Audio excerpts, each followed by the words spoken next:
Mall entertainment உங்களை அன்புடன் வரவேற்கிறது. தாய் சொல்லி தட்டாதி திரைப்படத்தில் பி. சுசிலா பாடிய தேனினும் இனிய ஒரு பாடல்.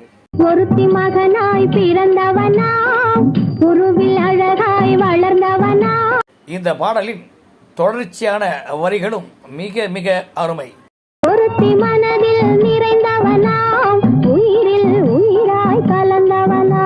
இந்த இடத்திலும் ஏற்ற இலக்கத்துடன் மிகவும் அருமையாக பாடியிருப்பார் பி. சுசிலா. உலகத்தின் ரகசியம் அறிந்தவனா, உள்ளத்தின் கதைகள் தெரிந்தவன். இந்த இடத்திலும் கவியரசு கண்ணதாசனின் கற்பனை வரிகள் அருமை. அழகும் விதம் புரிந்தவனாம், பார்க்கும் பார்வையில் தெரிந்தவன். இளையவள் முகத்தை பார்ப்பானாம், இதயத்தை அவளிடம் கொடுப்பானாம். என்ன கற்பனை வரிகள்! இளையவள் முகத்தை பார்த்தானாம், இதயத்தை அவளிடம் கொடுத்த. Like, subscribe, comment, share and bell button எடுத்துங்க.